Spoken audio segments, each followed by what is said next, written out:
ये anime India में ban है और इसको देखना इल्लीगल है, लेकिन फिर भी अगर आपको चुल है तो वीडियो को एंड तक जरूर देखना। मैं आपको बताऊंगा कि इसे आप कैसे और कहां पर देख सकते हो। मैं बात कर रहा हूं रिकॉर्ड ऑफ रैग्नारोक एनिमे की, जिसमें हर 1000 साल के बाद सारे गॉड्स मिलकर इंसानी सभ्यता का फैसला करते हैं कि क्या इंसानी सभ्यता को और ज्यादा जिंदा रहने देना चाहिए 1000 साल के लिए, या फिर इन्हें कम्प्लीटली डिस्ट्रॉय कर देना चाहिए। और अब वही एक दिन आता है। और जब मैंने बोला कि सारे गॉड्स, इसका मतलब है नॉर्स माइथोलॉजी के सारे गॉड्स, इजिप्शियन माइथोलॉजी के सारे गॉड्स, ग्रीक माइथोलॉजी के सारे गॉड्स और हिंदू धर्म से भी गॉड्स को यहाँ पर उठाया गया है। लेकिन यहाँ पर किसी भी गॉड के नाम के साथ मैं लॉर्ड नहीं लगाऊंगा, क्योंकि किसी भी गॉड को यहाँ पर एक्यूरेटली डिपिक्ट नहीं किया गया है, क्योंकि ये एक एनीमे है और इसमें बहुत ज्यादा लिबर्टीज ली गई हैं सारे धर्मों को लेकर। और इसीलिए इस एनीमे जो शिवा का कैरेक्टर है वो भी एक्यूरेटली डिपिक्ट नहीं किया गया है। भले ही वो देखने में काफी ज्यादा एक्यूरेट लगता है,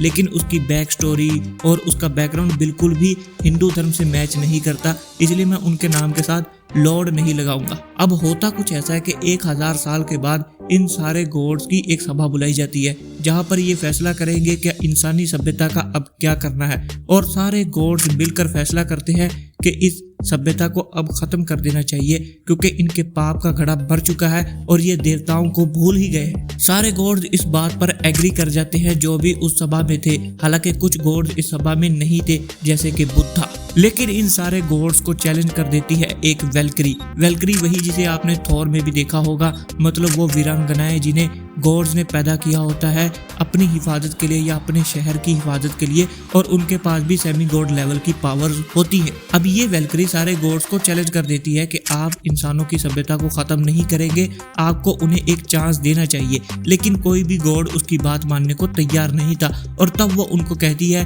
कि रैग्नारोक होना चाहिए। रैग्नारोक मतलब गॉड्स और इंसानों के बीच में सीधा सीधा मुकाबला होगा, मैचेस होंगे, और जो ज्यादा मैच जीतेगा उसी की तरफ की बात मानी जाएगी। अगर इंसान ज्यादा मैच जीतते हैं तो इंसानों की सभ्यता को जीने दिया जाएगा, और अगर गॉड्स ज्यादा मैच जीतते हैं तो फिर इंसानी सभ्यता को खत्म कर दिया जाएगा। अब आप ये सोचोगे कि गॉड्स के सामने तो इंसान का कोई चांस ही नहीं है, और आप बिल्कुल सही सोच रहे हो, और एनिमे भी ऐसा ही होता है। लेकिन यहाँ पर स्टोरी में एक ट्विस्ट है जो कि इस एनिमे को बहुत ही ज्यादा इंटरेस्टिंग बना देता है। वेल्करी उन कैंडिडेट को चुनती है इंसानों में से, पूरी हिस्ट्री में से, किसी राजा को, किसी साइंटिस्ट को, मतलब इंसानी सभ्यता में जो मशहूर लोग और पावरफुल लोग होते हैं वो उनको चूज करती है गॉड से लड़ने के लिए। लेकिन वो अकेले गॉड के सामने खड़े नहीं हो सकते, इसलिए वो अपनी दूसरी वेल्करी बहनों से मदद लेती है, और हर वेल्करी हर एक इंसान को एक स्पेशल पावर देती है जिसकी वजह से वो गॉड के साथ मुकाबला कर सके।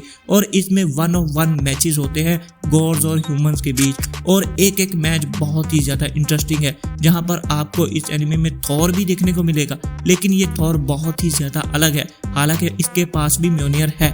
और अगर आप हिस्ट्री को जानते हो और हिस्ट्री में इंटरेस्ट रखते हो तो हिस्ट्री की बहुत इंपॉर्टेंट पर्सनैलिटीज को भी यहाँ पर दिखाया गया है इस अरीना में। एक अरीना जहाँ पर गॉड्स और ह्यूमन आमने सामने फेस ऑफ करते हैं। आपको इस एनिमे में निकोलस टेस्ला भी देखने को मिलेगा। लेकिन जो सबसे ज्यादा इंटरेस्टिंग बात है वो है यहाँ पर हिंदू धर्म से जो गॉड उठाए गए हैं, जहाँ पर शिवा का कैरेक्टर देखने में तो काफी ज्यादा एक्यूरेट लगता है, लेकिन उसका बैकग्राउंड बिल्कुल ही अलग है। जहाँ पर भोलेनाथ को भोला समझा जाता है, लेकिन यहाँ पर ये एक बहुत ही आउटगोइंग पर्सनैलिटी वाला कैरेक्टर है। एनिमे में इनकी वाइफ काली और पार्वती को अलग अलग एंटिटी दिखाया गया है, और इनके बेटे गणेश को भी दिखाया गया है। और यहाँ पर विष्णु और ब्रह्मा को बिल्कुल ही अलग तरीके से रिप्रेजेंट किया गया है, मतलब वो देखने में लगते ही नहीं है। इसलिए मैं किसी भी कैरेक्टर के नाम के साथ लॉर्ड नहीं लगाऊंगा, ताकि किसी की भावनाएं आहत ना हो।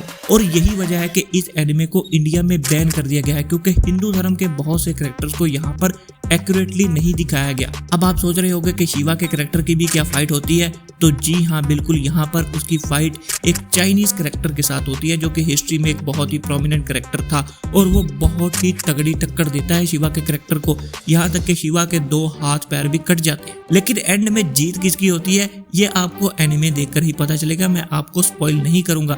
लेकिन हाँ, यहाँ पर गॉड्स और ह्यूमंस के बीच में बहुत ही जबरदस्त टक्कर होती है और कुछ इंसान भी जीतते हैं और कुछ गॉड भी। और यही इस एनिमे को बहुत ही ज्यादा इंटरेस्टिंग बना देता है कि इंसान अपनी विल पावर के साथ क्या कर सकता है। मेरी फेवरेट फाइट इसमें बुद्धा और शिवा के कैरेक्टर की फाइट है, जो कि बहुत ही ज्यादा इंटेंस हो जाते हैं। यहाँ पर इसकी स्टोरी की बात करें तो इसमें कुछ 7-8 मैचेस हो चुके हैं गॉड्स और ह्यूमन के बीच में, और अभी गॉड्स आगे जा रहे हैं लेकिन ह्यूमंस बहुत कड़ी टक्कर दे रहे हैं। और अभी इसके 3 सीजन आ चुके हैं और इसके जितने भी एपिसोड अभी रिलीज हुए हैं वो आपको नेटफ्लिक्स पर देखने को मिल जाएंगे। जी हाँ, ये नेटफ्लिक्स पर अवेलेबल है एनिमे, लेकिन ये आपको इंग्लिश सबटाइटल और इंग्लिश डबिंग में देखने को मिल जाएगा। अगर आप थोड़े से ओपन माइंडेड हो और धर्म के मुद्दे को लेकर ज्यादा सेंसिटिव नहीं हो तो आप इसको एक चांस दे सकते हो, क्योंकि कभी कभी कुछ फाइट्स बहुत ही ज्यादा थ्रिलिंग हो जाती है। शायद ये नेटफ्लिक्स इंडिया पर अवेलेबल ना हो, लेकिन VPN लगाकर आप इसको देख सकते हो। और भी कुछ साइट्स हैं जहां पर ये फ्री अवेलेबल है।